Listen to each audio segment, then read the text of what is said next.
Bienvenidos a nuestro primer programa, Pabellón X, nuestro primer programa de entrevista con nuestro amigo Ronald Leal. Álvaro, un bienvenido. Gusto. Gracias, nos volvemos a encontrar en esta materia y qué bueno que sea en el área de la comunicación. Perfecto.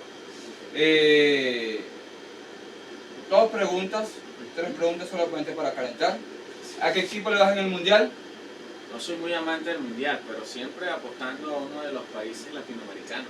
La sangre latina siempre corre por nuestra venas. Un libro que te haya impactado desde la juventud, ese primer libro que leíste, Propaganda, Propaganda, de uno de los primos de Sigmund Freud. Una persona que tú admires. Una persona, puede ser niño. Puede ser un niño también. Niña menor. ¿Por qué? Porque me ha cambiado la vida, me ha conllevado a conocer los aspectos de la niñez de una forma muy distinta, mi primera hembra, y que por supuesto ha sido bonito ese proceso para mí. Perfecto. Muy bien. Entremos al tema de la comunicación y voy a hablar sobre un tema interesante que me llamó mucho la atención en mis lecturas. ¿Tú crees que los problemas de la comunicación del siglo pasado están resueltos ahora que tenemos las redes sociales, los medios nuevos de comunicación? Que están resueltos. ¿Se han resuelto algunos? Los medios de comunicación o la comunicación. Los problemas actuales de la comunicación del siglo XX. Que se están resueltos en su totalidad, no están resueltos.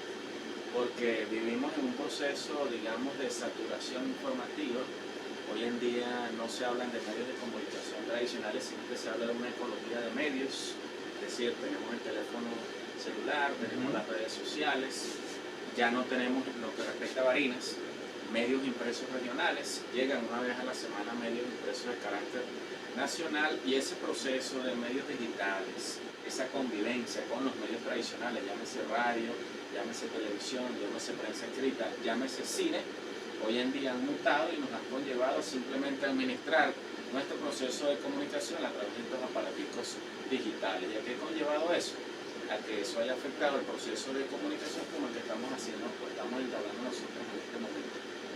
Un proceso de comunicación donde hay un emisor, hay un receptor, hay una comunicación, hay unos códigos, hay un canal, nos entendemos perfectamente y estamos utilizando esos métodos, digamos, de tiempos de antaño, pero que aún siguen presentes, pero que han sido de una u otra manera, Álvaro, trastocados por esa actualidad, con esa, digamos, esa comunicación de la modernidad. Hoy en día, por ejemplo, ya hace rato no hacemos lo que estamos haciendo. Exactamente. Conversar como estamos conversando, a pesar de que estamos grabando, hay la interferencia de un equipo tecnológico, un equipo digital, pero nos estamos mirando a los ojos, estamos de una u otra manera analizando nuestros microgestos y nuestros gestos, tenemos de una u otra manera invadido nuestros espacios vitales, y creo que esto desde hace rato no lo haces ni tú ni lo hago yo, porque justamente estamos por una comunicación trastocada por la comunicación digital. Profundizando esta pregunta que te hago, tú que has tratado con estudiantes de comunicación social, ¿algunos de ellos han escuchado que conversen sobre, por ejemplo, Federico Álvarez y este libro de información contemporánea, o El imperio de la noticia de Héctor Mujica, o por lo menos El secreto de la pirámide de Adelmo Henro Filho, que tratan temas muy interesantes que son los básicos de la comunicación social y del periodismo? La 5W, la pirámide invertida. 5W que no es nuestra. Ajá, bueno, exacto. La asimilamos como nuestra. Aunque los cubanos le formularon el para qué. Sí, y el quién. Y el quién. Que es la importancia en la comunicación, en este caso, de la visión de la comunicación, por ejemplo, que ofrece la Universidad Bolivariana de Venezuela, que reconoce a la persona, que reconoce al individuo, que reconoce al colectivo, que también hace comunicación, que también tiene algo que informar y que también produce información. Y con respecto a esos libros, eso va a depender, Álvaro. Eso va a depender de que tú eres estudioso de la sociología, tú eres estudioso de la comunicación, y eso va a depender en primera instancia de la filosofía que adopte la universidad. Si me hablas de la Universidad Bolivariana, por supuesto que esos libros son cabecera tanto para docentes y deberían ser cabecera para estudiantes.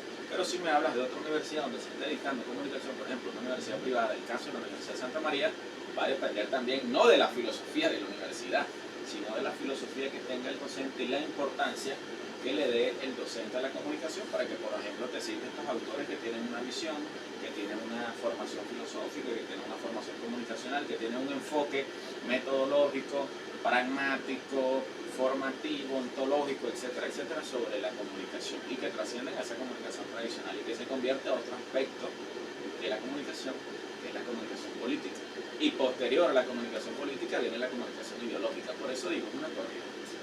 Hay que tener una línea, hay que tener una formación, hay que tener coherencia.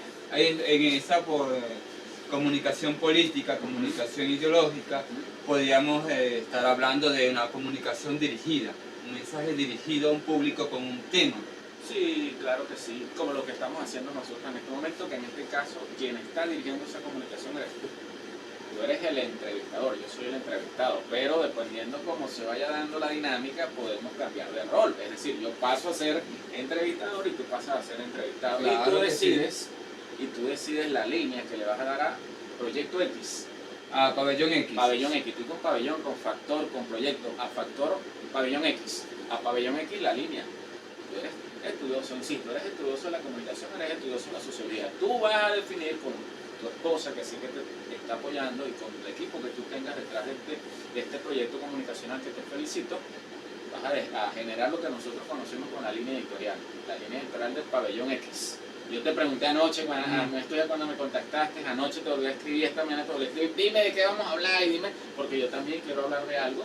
Exacto. Que está ocurriendo y que es necesario y que vamos a tratar y que es meritorio incorporarlo a tu agenda de pauta o a tu pauta que porque para el Pabellón X es eso, es un espacio donde vamos a conversar con cultores, con personalidades que están de alguna forma tocando la cultura en muchos aspectos de la Barinas y de Venezuela. Ojalá que sigamos con otros invitados que no sean de Barinas también, y donde no solamente va a ser la cultura del libro, la cultura del artesano, también está la cultura de la comunicación. La comunicación es una cultura. La gente lo ve solamente como algo así, como un oficio, pero la gente tiene una cultura de comunicación, porque si nos vamos, por ejemplo, ¿cómo era la comunicación en el 90, empezando el 2000?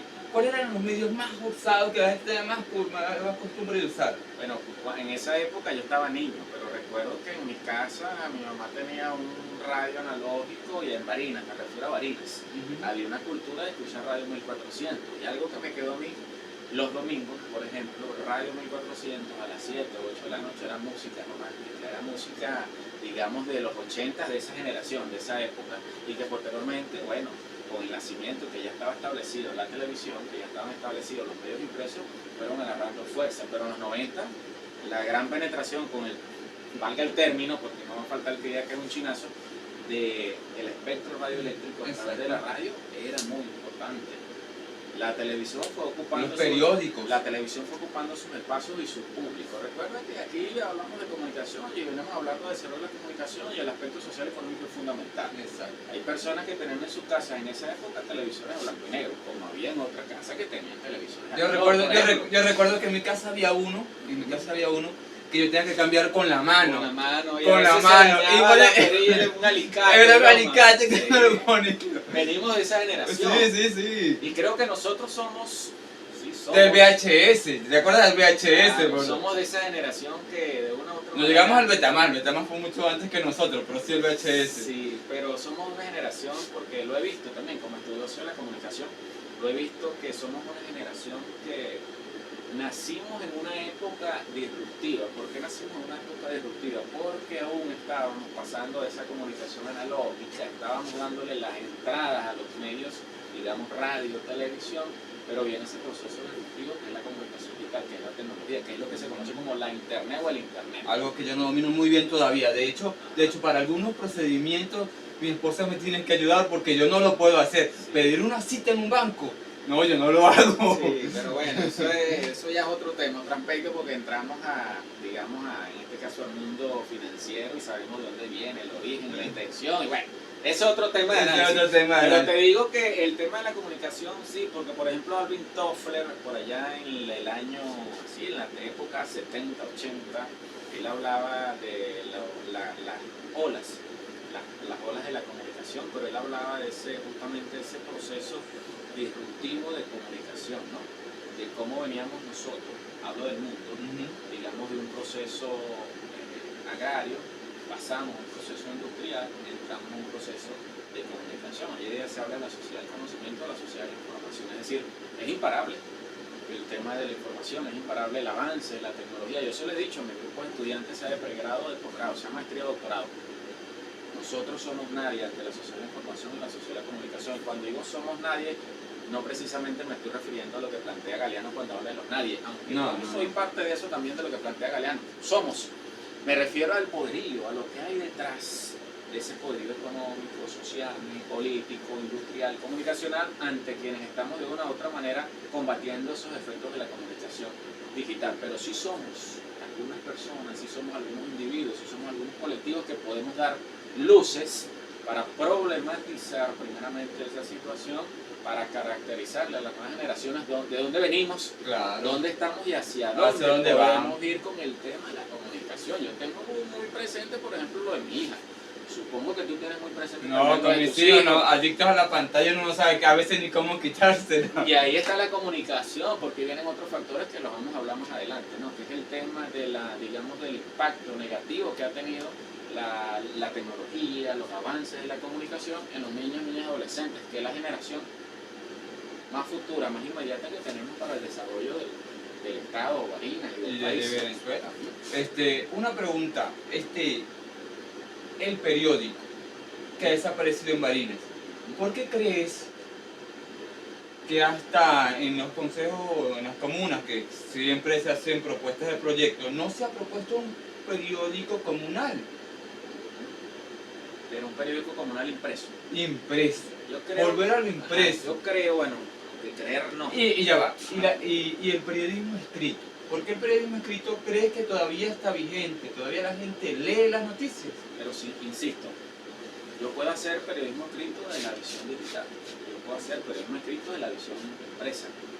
Nos quedamos entonces con esa pregunta que me estás diciendo, en las dos vertientes. ¿Eso es digital o los quedamos solamente con el impreso? Versión digital e impresa. Sí, el tema con el impreso, ¿qué es lo que pasa? ¿Qué es lo que yo he escuchado? ¿Qué es lo que yo también he practicado? Porque yo pasé de lo impreso a lo digital. Porque tenemos que de una u otra manera adaptarnos, adaptarnos. Recuerda lo que te acabo de decir hace un momento, somos nadie.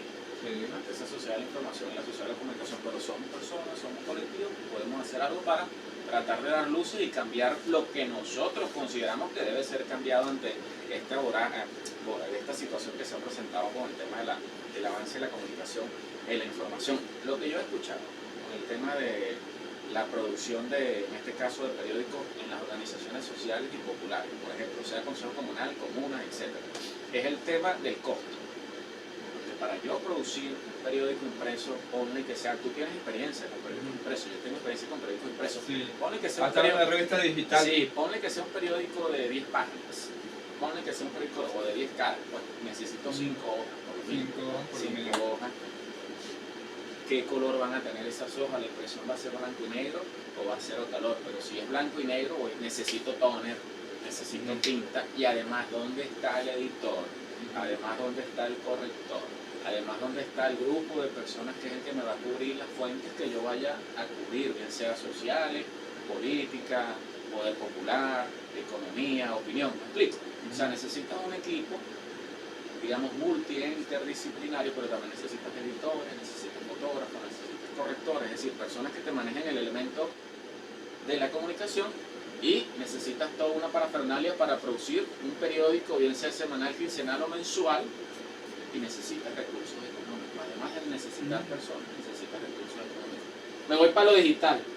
Para lo digital es más sencillo, es más fácil, porque tú puedes agrupar, puedes sistematizar. Yo he visto tus publicaciones desde la tribu, que sí, son una hoja de un periódico, una página de un periódico. Eso lleva su trabajo, pero no aprendemos de la noche a la mañana.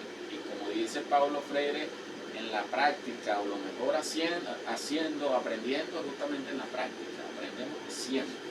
Y se nos hace más fácil porque primero estamos involucrados. Venimos de esa generación analógica y digital y necesitamos apropiarnos de esos medios digitales porque estamos inmersos en el proceso de comunicación, estamos inmersos en el proceso de la formación y somos comunicadores.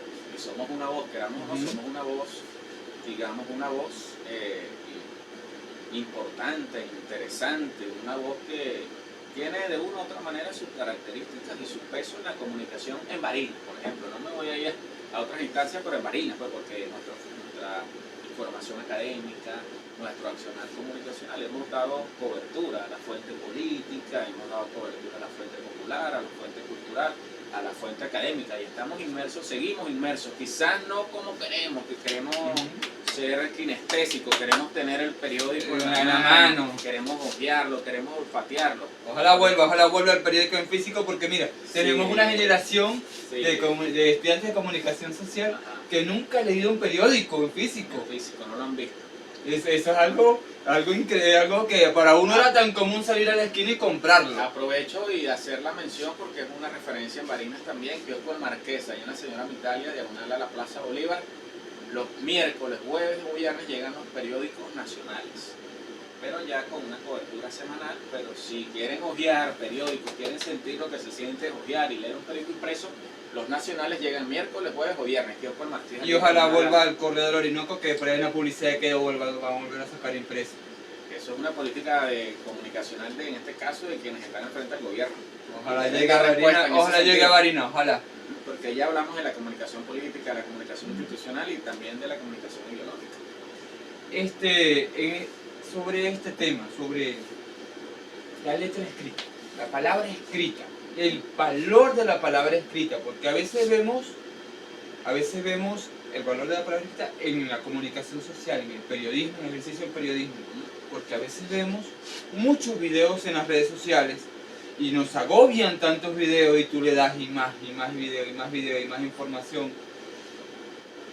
¿Cuál dirías que serían unos consejos que tú les puedes dar a estos estudiantes de comunicación, a estos nuevos periodistas que se deben estar graduando en este momento, para que puedan hacer un periodismo impreso, un ejercicio de la letra impresa, ya sea a nivel cultural, político, deportivo, en el ámbito que sea, dada la importancia que tiene? Porque mira, por ejemplo, aquí tenemos una historia de la humanidad que está en letra escrita y tú la vas a buscar en un video y de repente en 30 segundos tú no vas a reducir una novela.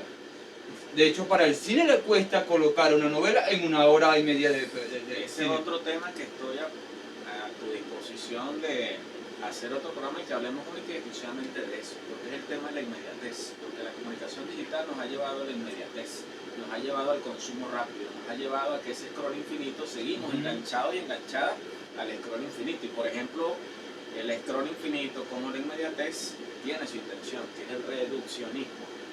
Cuando yo trabajo el reduccionismo desde el punto de vista comunicacional, desde el punto de vista de la producción audiovisual, estoy trabajando también el reduccionismo del conocimiento. Por lo menos hay un concepto y un ejercicio en la comunicación que a mí no me gusta: las cápsulas. Vamos a darle respuesta a la anterior y después te doy respuesta a este. Insisto, venimos de una generación, somos una generación que quizás tenemos inmerso, inscrito en el pensamiento crítico en nuestra práctica y en nuestra formación académica, y a esos chamos les hace falta también, digamos, inyectarle un poquito, una dosis en buen sentido de dosis de inyectarle de pensamiento crítico, porque lastimosamente pertenece a una generación que no nacieron en ese planteamiento que nos hace Alvin Toffler en El Shock del Futuro. Estaba buscando el nombre del libro, aquí está, El Shock del Futuro. Venimos de allí, tú vienes de allí, yo vengo de allí. Ellos son chamos que tienen 20, 25 años y tienen una formación muy distinta a la nuestra. Nacieron en plena humillación de la comunicación digital y están ni siquiera acostumbrados, están colonizados. Están colonizados al tema de la inmediatez, al tema de los 15 segundos, de los 30 segundos. Eso tiene toda una intención, eso es nada inocente. En comunicación y en política no hay nada inocente. Eso lo aprendí de un gran amigo por ahí, Sendo Beta, él sabe quién es.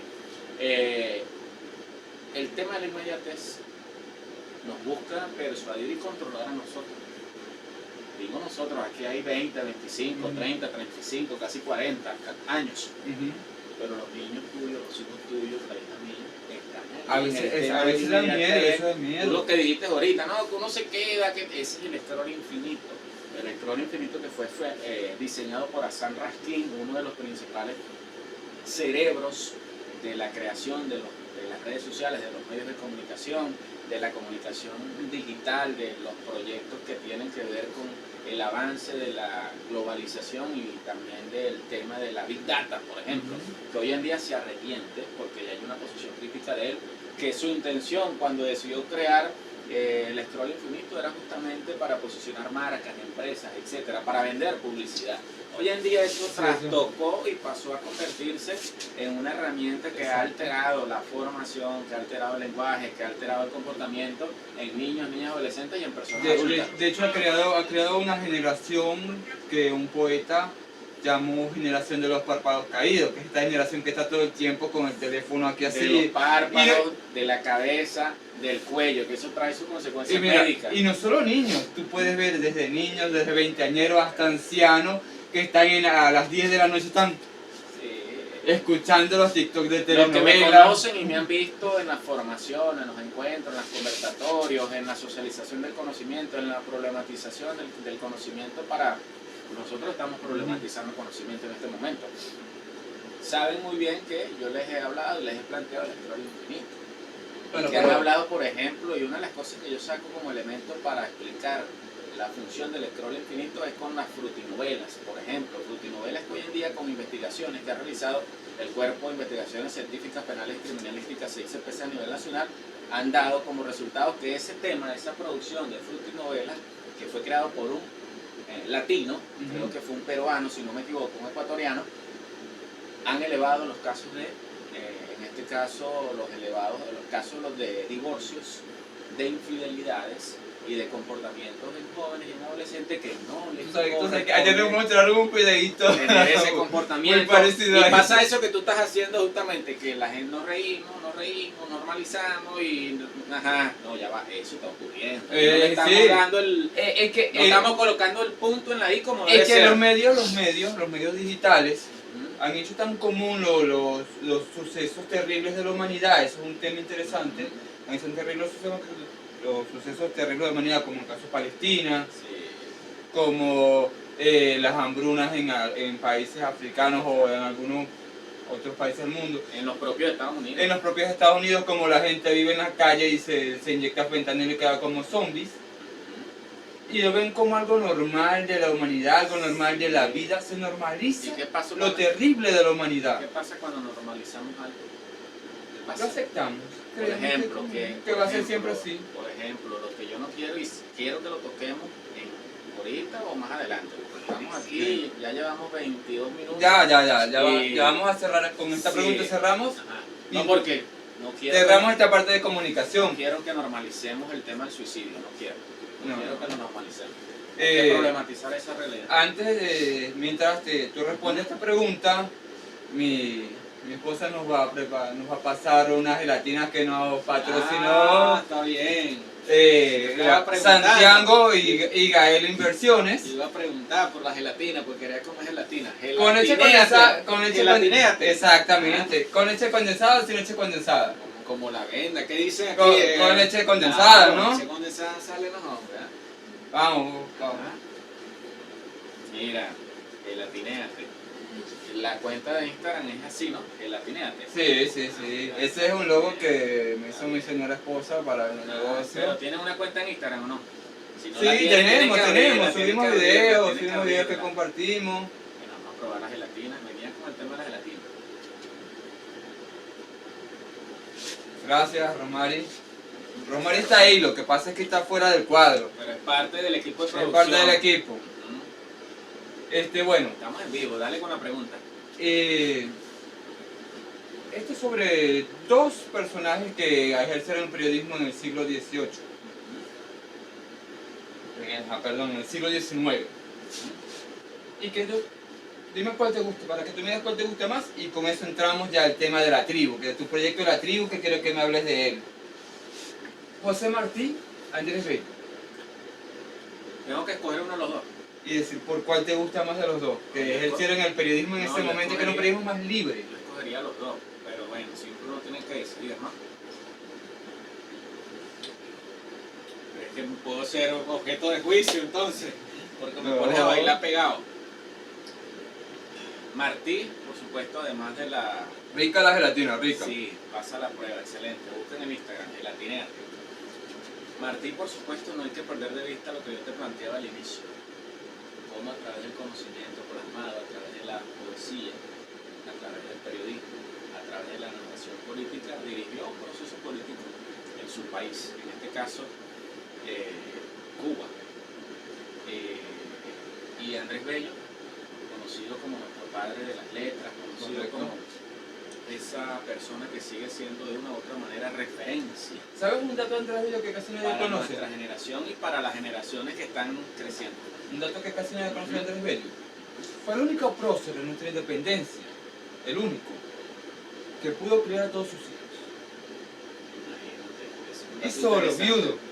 Es un dato interesante. ¿Y sabes cómo? Dando clases. Dando clases en Inglaterra, donde, Sí, todo el recorrido que hizo. en Europa, donde él vivió después que se fue como diplomático en la Primera República y se quedó allá. Mira, un dato interesante, son parte de escudriñar esa historia y conocer a los personajes que de una u otra manera nos han marcado. Nos han marcado en nuestra formación, pero sin duda alguna han marcado todo un proceso social, cultural, formativo, político, etcétera, etcétera, en nuestra América Latina. Porque ambos representan y siguen representando, insisto, en lo que te dije anteriormente, en ese enfoque, en esa mirada que cada persona le va a dar a su vida. Académica, profesional, comunicacional, política, etcétera. Tiene que existir coherencia dialéctica. Entremos en el tema de la tribu, este proyecto nuevo que tienes por ahí. No nuevo, ya tienes varios años con él, ¿verdad? Sí, varios años, ya vamos rumbo a la década. Y en el que vas de comunidad en comunidad, ayudando, haces conversatorios, vas a las instituciones educativas. ¿Cómo nació la tribu? ¿De dónde nació esa idea de la tribu? Nació en ese proceso de ensayo-error, de enseñanza, aprendizaje y transformación. Varios proyectos que hemos echado a rondar y que han pegado. Por ejemplo, ¿Qué pasa en Barinas? Un programa de radio, un programa audiovisual.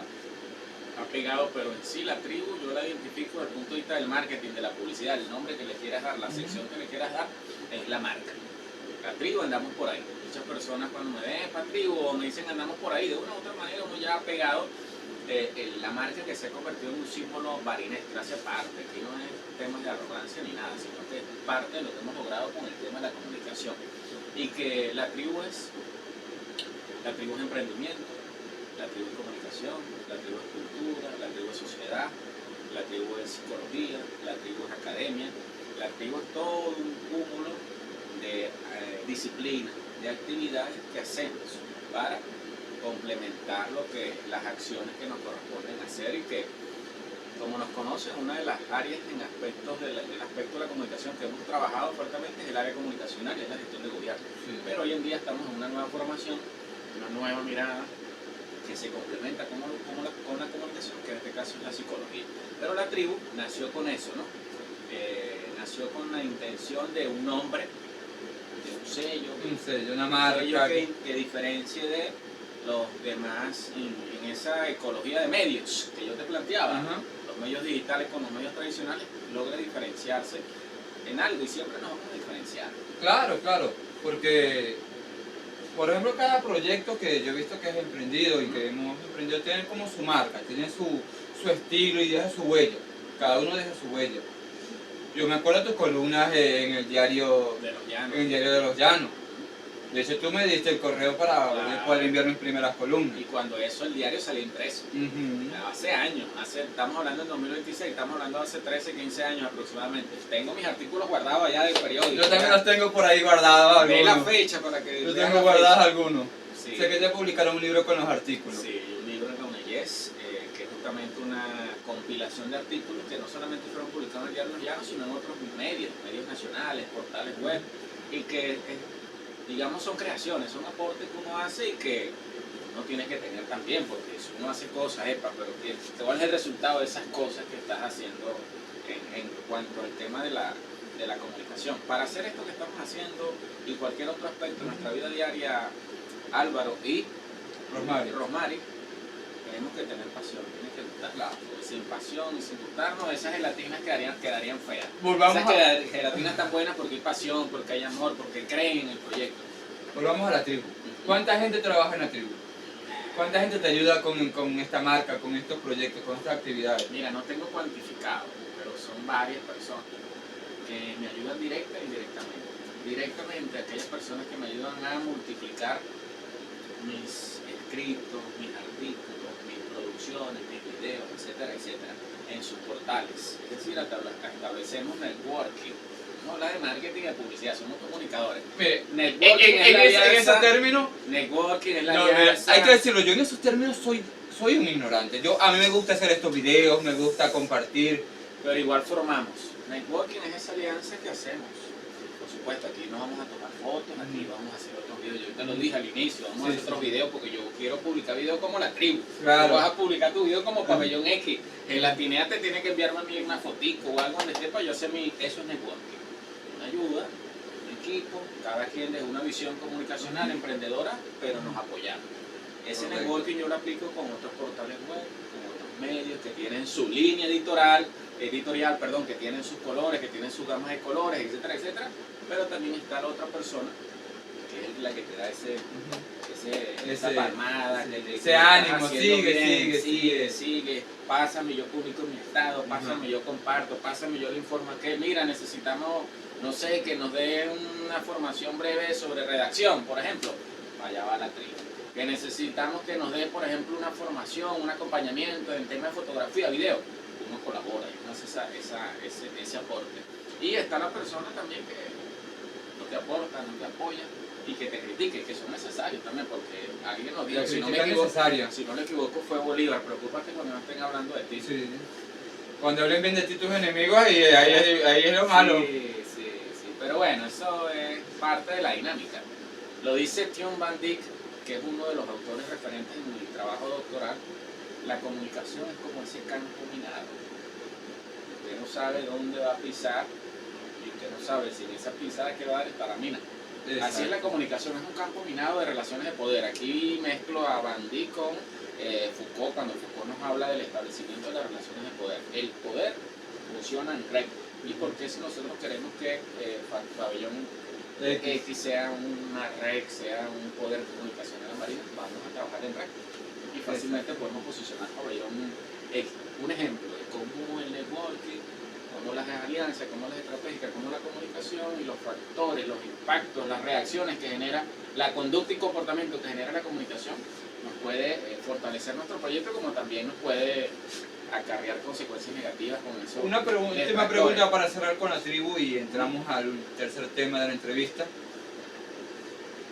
¿Cómo hace alguien si yo no quiere colaborar y decirte, mira, ¿cómo hago para colaborar con tus actividades? ¿Cómo hago para, avísame un número de contacto, algo para que yo pueda estar ahí ese día? ¿Colaborar en qué sentido?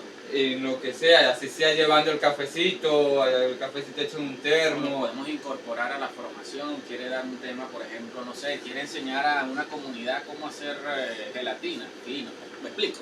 Bueno, fácil, Ronald Leal Pereira en Instagram, en Facebook, principalmente en Instagram y Facebook, que son principalmente las cuentas con las que estoy trabajando. Ronald Leal Pereira, ahí estoy. Entremos a un tema que es un poco amargo, por eso compartimos esta gelatina. Voy entonces a endulzarme un poquito más. Endulzarse un poco más porque vamos a entrar en un tema amargo que usted me pidió que tocáramos, un tema serio. El tema de la psicología, ¿cómo están afectando, cómo ves tú desde el punto de vista psicológico el tema de los suicidios, ese incremento de los suicidios? Si no quiero hablar directamente de la visión psicológica, porque entonces puede salir uno que otro por allí, mira, pero tú no eres psicólogo, soy estudiante de psicología, para dejarlo claro, ¿no? Pero sí he realizado un recorrido a nivel estatal, gracias a esa articulación, a ese networking, pero vamos a decir la articulación entre aliados con la Universidad Nacional Experimental del Magisterio, la UNEM, específicamente con la coordinación de comunalización, que está bajo la responsabilidad de la magíster Giselle Torres. Hemos logrado establecer una formación durante los meses abril y mayo, pero que debido a la demanda, debido a la sensibilidad, debido a la necesidad de la formación, lo hemos extendido, que es la adicción a las pantallas en niños, niñas y adolescentes, su impacto en el desarrollo evolutivo y cognitivo. Y ha sido un tema que quizás hemos estado, por ejemplo, en la parroquia Corazón de Jesús en diferentes escuelas de la parroquia Corazón de Jesús. Hemos estado en diferentes ambientes de aprendizaje de la UNEM, de la parroquia Rómulo de Tancur, hemos estado en la Corazón de Jesús, pero también hemos estado en el municipio de Sosa y Bolívar, los queda visitar otros municipios, pero debido a la agenda, debido a que estamos en Bolívar, el cierre. Caldera. Algún día tenemos que hacer un programa en Caldera. Oye, llévame, acuérdense de mí, me meten ahí en el para pagar el pasaje. Ojalá y con ese ustedes. día haya una agüita ahí un poco más intensa para Ah, ese bueno, programa. sí. Mira, y yo le digo a padres, madres, representantes, les digo a quienes están en función de gobierno, le digo a las maestras y los maestros que no normalicemos ni romanticemos el tema de la adicción a las pantallas. Porque la adicción a las pantallas no es solamente que el niño dure 5, 6, 7, 8 horas, 10 horas del día pegado a la pantalla, sino en lo que termina la adicción a las pantallas. Porque la adicción a las pantallas yo lo he hablado también y lo he problematizado, hablamos de la familia, pero hoy en día la familia está fragmentada. ¿Cómo se manifiesta esa fragmentación? En los sitios donde he estado, llámese escuelas, liceos, universidades, pero principalmente escuelas y liceos. Quien está al frente con esa responsabilidad ante el liceo, desde la visión de la familia, no es papá y mamá, es un familiar con grado de consanguinidad primer grado, abuelo, abuela. Vamos a la otra situación, es el tío, es la tía, es el hermano, es el cuñado, es el padrino, etcétera, porque hay una situación de política, social y cultural que ha conllevado que muchos jóvenes, lamentablemente jóvenes, estén fuera del país. Y hoy en día esos niños y niñas están siendo criados, están siendo formados por sus abuelos y sus abuelas principalmente. Si nos vamos a lo que nos habla Freud y lo que nos dice Carl Jung sobre el complejo de Edipo y el complejo de Electra, nos vamos a encontrar un rollo allí más adelante que debe ser, digamos, atendido psicológicamente. Pero también cuando vamos a ese proceso de formación en las aulas de clase, ¿Qué te encuentras? por ejemplo, me encuentro en las aulas de clase, porque nos lo dicen las mismas maestras y maestros, trastorno de la conducta, por ejemplo, es uno, un niño, una niña que tiene una conducta no apropiada a su edad ni a su nivel de formación. Nos encontramos con trastorno de lenguaje, dificultad de lenguaje, nos encontramos con trastorno en la lectoescritura, nos encontramos con situaciones o características, criterios de la hiperactividad que no es hiperactividad. Pero resulta ser, como esto es un tema así como el campo minado que te establecía hace un momento, es un tema complejo, un tema sensible, es un tema que genera estrés tanto a la familia, a los maestros, las maestras, la situación económica, la situación social, la situación política, todo en un solo sitio, Sí, nos permea todo y por supuesto eso nos dispara los picos de ansiedad, de estrés y por qué no rayamos uno que otro criterio de depresión. Entonces estamos caracterizando, estamos etiquetando, estamos diagnosticando si ser profesionales en el área, me refiero a las diferentes instituciones educativas, de que ese niño es hiperactivo, de que ese niño es autista. Ese niño no es hiperactivo, no es autista porque primero no tiene el diagnóstico de un especialista en el área, que en este caso sería un psicólogo y un neurólogo, una psicóloga o una neuróloga. Y dos, etiquetamos a ese niño, lo apartamos del grupo de sus compañeros y viene la otra situación, informarle no a mamá y a papá, informarle al abuelo o a la abuela que ese niño tiene cierta condición o pertenece al grupo de neurodiversidad. Ese niño tiene características de la hiperactividad, tiene criterios, características del autismo, pero no es ni hiperactivo ni es autista. Hoy en día se está hablando ya teóricamente del autismo digital, es decir, cómo los niños y las niñas a través de la adicción a las pantallas están generando en su comportamiento, en su conducta, en su lenguaje, en su desarrollo cognitivo, evolutivo, características o criterios de la hiperactividad y el autismo, que está aprendiendo, que está asimilando a partir de la adicción a las pantallas, de la exposición constante y duradera frente a la pantalla. Y hay otra situación de Estado, otra política de Estado que hay que atenderla, ya se lo he hecho saber en este caso al gobernador del Estado, que es el tema de las aulas integradas. Es decir, los profesionales que se requieren para que estén en esas aulas integradas para que atiendan situaciones que se presenten en la institución con niños o niñas que presenten estas características que estamos hablando, sea un orientador, sea un psicoeducador, sea un psicólogo, sea un neurólogo, no lo hay. Entonces por eso es que yo estoy hablando de que es una política, que es una necesidad que el Estado actúe, que es una política, el Estado debe estar impresa dentro de las políticas públicas para atender esta situación que la podemos contener. Lo que no podemos contener, Álvaro, es cuando ese niño o cuando ese adolescente decide ponerle fin a su vida. ¿Y qué ha pasado? Ha pasado en Venezuela, ha pasado en Barinas, jóvenes entre 15 y 25 años están optando por poner fin a su vida mediante el ahorcamiento. Pausa un momento esta idea para abrir un paréntesis. Y es para que todas aquellas personas que tengan algún niño que vean con algún tipo de comportamiento diferente a los normales, a lo que llamamos normales, pueden ir al Centro de Desarrollo Infantil Niño Simón, que está al lado del Liceo Sanguinetti, que ahí van a diagnosticar qué tipo de condición tiene su hijo, si es que tiene alguna condición. Y pues es gratuito. O si es neurodivergente, porque ahorita hay una discusión que creo que es de forma, más de fondo. Vamos a meternos en el fondo. Si tiene una condición, es neurodivergente, etc. El Ministerio del Poder Popular para la Educación habla de la neurodiversidad. Incluye a esos niños con los que estamos caracterizando, pero ya cuando se presentan dificultad intelectual, cuando se presenta síndrome de Down, también son atendidos no solamente por el Centro de Desarrollo Infantil, y si no hay otras instituciones que no solamente son de ahorita, tienen ya tiempo instaladas gracias a este proceso, digamos, social y político que hemos vivido en estos últimos años, están allí, pero que hace falta reforzar. Sí, muchísimo. Hace falta meterle el pecho, que hace Mira, falta... para ese tema me invitaría a mi esposa y ella te diría todas las cosas que se pueden mejorar, que se pueden mejorar, las buenas y las malas, y las que se deben mejorar en ese pero el punto en la I o en la ICI o en las IES es el suicidio, no normalicemos el suicidio. Recientemente, hoy es domingo, no sé cuánto saldrá esto, hoy es domingo 14 de julio. Ayer sábado 13 de julio se nos informó que una docente, una maestra, le puso fin a su vida, una maestra que no llega si acaso a los 40 años, le puso fin a su vida mediante la asfixia mecánica, el ahorcamiento. Me informan que es estaba estudiando pedagogía cultural en la Universidad Nacional Experimental del Magisterio. Hace unos días atrás, nos vamos unas semanas atrás, un joven en el municipio de Bolívar. Entonces, lo que de manera particular y personal, pero también es la gente, el equipo que me acompaña, no normalicemos el suicidio. Vamos a poner el foco, vamos a poner la atención en el suicidio, vamos a empezar a diseñar, vamos a empezar a ejecutar. Nosotros lo estamos haciendo, pero no es suficiente con lo que nosotros podamos hacer.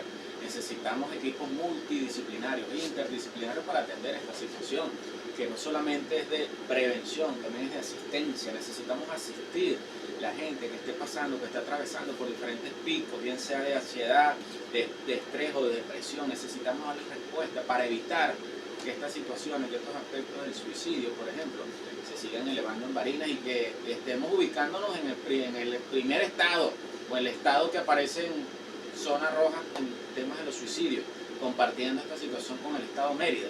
Es decir, el estado tiene que responder, el gobierno tiene que responder, indistintamente la orientación política e ideológica que tenga, tiene que responder. Tenemos que atender ante las políticas públicas y aquellos que tenemos incidencia en la comunicación, en la sociología, etcétera, etcétera, dar nuestros aportes también, porque es como yo lo digo, la salud mental es tarea de todos, no única y exclusivamente de quienes tienen su responsabilidad, bien sea desde el área privada o desde el área pública, es tarea de todos. Un mensaje para aquella persona que esté viendo este video y que esté pasando por una situación difícil, que esté pensando en quitarse la vida, en un suicidio. Un mensaje para esas personas, para que recuperen el ánimo de vivir. Sí. Primero que la vida es subidas y bajadas. La vida son cosas positivas y negativas. Yo lo decía ayer a una amiga, por cierto, relaciones a Italia, todavía no hemos resuelto, la humanidad no hemos resuelto el tema de cómo biológicamente nosotros podemos contener el hambre. Todavía no lo hemos resuelto. Así como tampoco hemos resuelto la vida eterna. Todavía no. Se habla de clonación y se habla de otras cosas, pero todavía no hemos resuelto la vida eterna, como dice Ernesto Sábato. Si yo tuviese 400, 500 o 1000 años, lo que yo podía hacer ahorita, en 2026, lo hago por allá en el año 2500. ¿Me explico? Sí. La vida es efímera. Y justamente lo que le da valor a la vida es la muerte. Pero él, cuando plantea la muerte, no habla de quitarse la vida. Es de hacer lo que tengamos que hacer para que nos haga feliz. Es hacer lo que tengamos que hacer para superar esos obstáculos. El primer obstáculo que nosotros tuvimos fue en la fecundación. cuánto semen, en el semen, cuánto... Casi 1 millón de espermatozoides, un millón y tanto, y que concha, le dé ese millón y tanto. Este fue el primer genocidio en que participamos. Imagínate que nosotros nos hayamos colado allí en ese genocidio y hemos ganado esa batalla y estamos acá. Lo sé, pues somos humanos, tú eres humano, tu esposo es humano, yo soy humano. Y pasamos por situaciones emocionales que a veces nos encontramos down, como yo digo, estoy así que no quiero hacer absolutamente nada, que no quiero hablar con nadie, que quiero estar en mi cuarto solo escuchando música. Además la musicoterapia como terapia funciona, yo lo practico como hábito, no como terapia, como hábito porque además me gusta la música. Pero he aprendido que la musicoterapia es efectiva principalmente para las personas que están tanto en declive como en deterioro cognitivo. Principalmente son estas personas adultas, el Alzheimer, cosas que se presentan en esa edad. Algunos dicen de manera genética o por la misma edad el efecto del declive cognitivo y deterioro cognitivo bien. Pero busquémosle sentido a la vida. Sé que no es fácil darle ánimo a una persona que está pasando, por ejemplo, por los diferentes picos o por una depresión donde esa persona quiera ya atentar contra su vida. Es difícil. Para eso existe algo, por ejemplo, que se llaman los primeros auxilios psicológicos, pero si esa persona no tiene a dónde acudir, bien sea una institución, bien sea un lugar, como tú acabas de decir hace un momento, si usted tiene un problema o cree que su niño, que su niña tiene tal característica, vaya al CDI. O sea, todavía aquí estamos en eso. Estamos en eso y créanme, soy uno de los que posiciones disruptivas, críticas y duras se están poniendo. En el sentido de para allá va, no normalicemos los suicidios, el tema de la salud mental es una tarea de todos, porque aquí no solamente es el gobierno ni el Estado, la empresa privada, el factor privado también tiene que apoyar. Aquí tienen que dar un paso al frente los psiquiatras, aquí tienen que dar un paso al frente los psicólogos, aquí tienen que dar un paso al frente los orientadores, los psicoorientadores, aquí tienen que dar al frente un poco de gente que tiene responsabilidad directa e indirecta en este tema y que entre todos de manera como tribu, de manera organizada, de manera como equipo trabajemos en esto. Y sé que el ciudadano gobernador está preocupado y ocupado en esta materia muy particular que es la salud mental. Aprovecho para saludar, Álvaro, al equipo de la Secretaría Ejecutiva de Salud del Estado de Barinas, que sé que están trabajando en esta materia. Saludar al equipo del UNEM, que nos hemos dado la mano en este proceso de formación. Y saludo a todo el equipo del Movimiento Bolivariano de Familias, a los padres, madres y representantes que han asistido a los conversatorios. Yo no le digo informaciones, yo le digo es conversatorio, yo le digo es hacer catarsis, drenar todas esas energías que tenemos acumuladas, energías negativas, y comprender y entender no solamente el tema de la adicción a la pantalla y verlo como algo, tome niño, agarre el teléfono para que deje el berrinche. Que entiendan que es una herramienta que ya tenemos en la vida y que ya no va a desaparecer. Pero el problema está en que... En verla como una adicción. La complejidad, lo complejo, lo transcomplejo de yo lo que les recomiendo a estas personas que estén así, que entiendan que la vida es como una olla de presión. Que tenemos muchos problemas, muchas necesidades, que tenemos muchas presiones sobre nuestros hombros. Tenemos hijos, tenemos que buscar todavía todos los días comida para nuestros hijos porque están pequeños y no se pueden valer por sí solos. Te digo algo. Algo que le digo a mis estudiantes de pregrado y posgrado. Hubo un elemento de tortura que se utilizó muchos años atrás, que se conoce como la gota china. Está en la historia, la podemos revisar. ¿Cómo era esa gota china? Encerraban a una persona, un método de tortura, encerraban a una persona de pie en un cuadrito donde ella quedara de pie pero sin moverse. Y dejaban caer sobre sus cabezas unas gotitas a cierta velocidad hasta que esa persona, esa misma gotica le iba desgarrando su piel, ya penetraba el cerebro, la persona pasaba por picos de demencia hasta que finalmente la persona moría. Era un método de tortura. Yo hago esa analogía en el presente, pero cuidando las formas. Claro. Y yo represento esas gotitas, esas gotas chinas con los problemas muy particulares que tiene Álvaro, que tiene tu esposo y que tengo yo. Tenemos problemas comunes. Un problema común, por ejemplo, el servicio eléctrico, no lo podemos negar. Es el tema de las fluctuaciones a nivel nacional en el estado de Barinas. Es un problema que te afecta a ti, claro. Es un problema que afecta a tu esposa y es un problema que me afecta a mí. El tema económico también es un problema que te afecta a ti, que afecta a tu esposa, que me afecta a mí. Pero aparte de eso, tú tienes tus problemas muy particulares que son tuyos. Tu esposa tiene sus problemas muy particulares que son de ella y yo también tengo mis problemas muy particulares que son míos. A pesar de esos problemas colectivos y esos problemas particulares, hay chance de darle valor a la vida. Y como olla de presión que eso es nuestra vida, en ese ejemplo, tenemos que tener una válvula. ¿Esa válvula qué son? Son cosas que, busquen cosas que les guste hacer. Cosas que hagan que se escape de toda la rutina diaria, de problemas que tenemos, de responsabilidades que tenemos. Yo sé que es difícil en un estado de tristeza, pero eso es un buen ejercicio para no caer en ese estado de tristeza. Hacer algo que te guste, hacer algo que te llene, hacer algo que tú digas, esto lo hago para mí, para ser feliz, porque es mi vida, es mi única vida. No sé cuánto duraré, si 60, 70, 50 años, no sabemos, pero es nuestra única vida y tenemos que hacer algo que nos guste para sentirnos felices porque es la única que tenemos. Sí, hay que hacer, digamos... En mi caso, planes, en mi caso es leer y ir al gimnasio y hacer ejercicio. Son mi forma de desahogo de todas las cosas que yo tengo de Mi hábito, responsabilidad. caminar, ¿Tu correr, hábito? eso, Caminar, caminar, correr, correr. hacer ejercicio también. Y a veces cuando estoy tomando un cafecito o comiéndome una gelatineate con Ajá. Álvaro, para el tema de la visión de la pantalla, guardar el teléfono. O sea, que no se vea.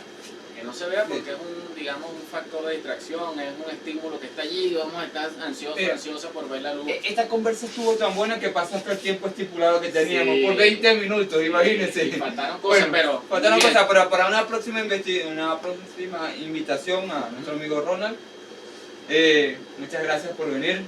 Hasta la próxima. Esos minutos de más me dan... ya la cortaste. No, lo he cortado. Pues como le diste ahí al Conal, ahora tenemos tecnología, mire. Mira, tenemos tecnología. Parte de la evolución, le va a dar ahí para parar el video. Es parte de los nuevos elementos y tenemos que adaptarnos. Es el avance de la tecnología. Lo que te decía, esos 20 minutos de más me corresponde a que me den otras gelatinas. Claro que sí, claro que sí. Andamos por ahí. Gracias, Álvaro, y éxito Gracias, a Pabellón éxito. X. Nos vemos en la próxima.